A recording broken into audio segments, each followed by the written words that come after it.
여러 사람들의 실화 괴담들. 첫 번째 이야기. 그다지 무서운 이야기는 아니지만 들었던 소문에 대하여 이야기하고자 합니다. 저는 지금 청주의 모충동에 살고 있지만 어렸을 적엔 같은 청주이지만 미평동에서 자랐습니다. 청주 분들은 아시지만 미평동엔 모 대형마트가 있습니다. 그 자리에 얽힌 이야기입니다.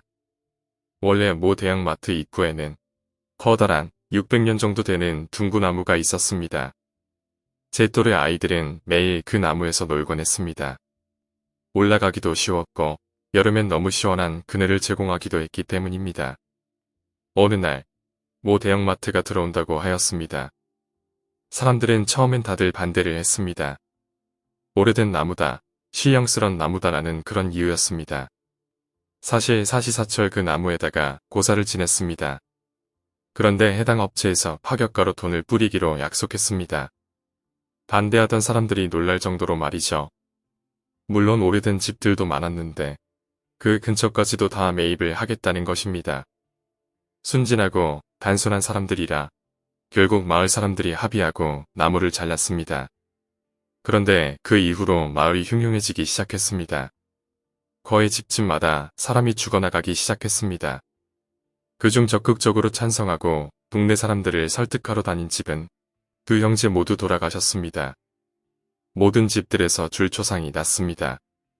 그런데 이상하게도 끝까지 반대하고 외로이 마트 옆에 쓰러져가는 집을 가지신 댁은 전혀 피해가 없었답니다.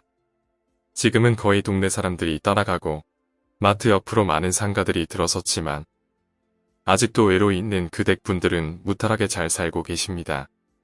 두 번째 이야기. 사촌형이 군복무하실 때 겪으셨던 경험담입니다. 사촌형이 일병이었을 시절 어느 날 밤이었습니다. 야간 경계 보초를 서고 있을 때였습니다.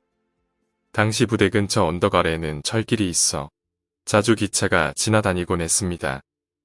그런데 철길 쪽에서 갑자기 금속성 마찰음이 들렸다고 합니다. 놀란 사촌형이 언덕 아래로 내려가 철길을 살펴보니 할머니 한 분이 휠체어를 밀면서 철길을 지나가고 계시더랍니다. 할머님 어서 나오세요. 위험합니다.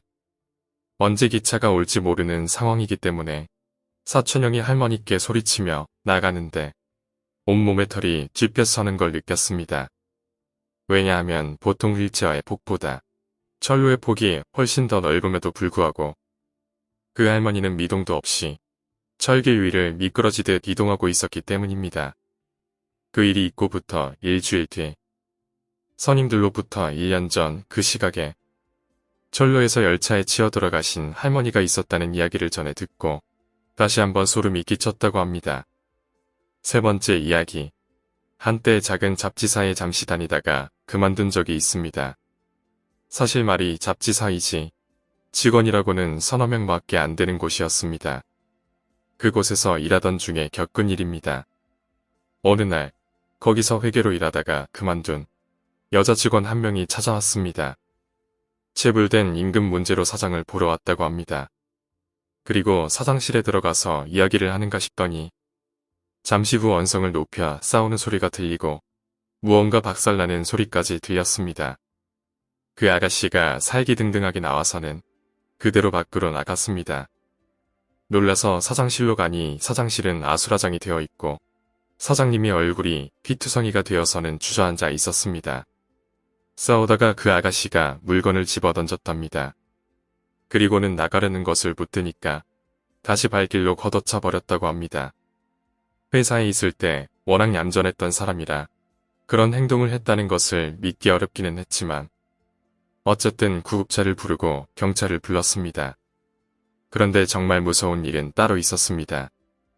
며칠 후 경찰서에 가니 그 아가씨는 그날 다른 곳에 있었고 알리바이가 너무나 분명하다고 하는 겁니다. 그리고는 당사자를 불러서 대질하며 제대로 본 것이 맞느냐고 확인했습니다. 저뿐만 아니라 다른 직원들, 피해자인 사장님도 분명히 헛것을 본 것은 아니었습니다. 건물 지하 주차장에 찍힌 CCTV에 어렴풋이 그 사람이 나타나 있었습니다. 하지만 그 아가씨는 그날 새로 들어간 회사에서 하는 행사 때문에 하루 종일 멀리 떨어진 지방에 있었고 그것을 본 사람이 100여 명이 넘는다는 겁니다. 목격자들뿐만 아니라 다른 증거들도 있었습니다. CCTV로는 얼굴까지 제대로 분간되지 않으니 우리 그 거짓말쟁이가 될 판이었습니다. 실제로 그 아가씨는 명예훼손으로 고발하겠다고 날뛰었습니다. 다행히 그 자리에 있던 형사님과 변호사님이 오해할 만한 상황이라고 설득해 주시는 바람에 거기까지는 가지 않았습니다만 결국 경찰의 결론은 누군가 그 아가씨로 꾸미고 나타났던 것으로 결론이 내려졌습니다. 하지만 처음에 언급드렸듯이 작은 회사였기에 우리들은 서로에 대해 잘 알던 처지였습니다. 그런 사람들과 대화를 나누고 가까이서 얼굴을 보여도 속일 수 있을 만큼 완벽한 위장이 가능할까요? 그리고 누군가 그 정도로 완벽한 위장을 하고 나타났다면 그 목적이 겨우 사람을 두들겨 패는 것이었다는 것도 좀 이상합니다. 오늘 이야기는 여기까지입니다. 오늘 이야기가 재미있으셨다면 구독과 좋아요, 댓글 부탁드립니다. 댓글은 저에게 정말 큰 힘이 됩니다. 감사합니다.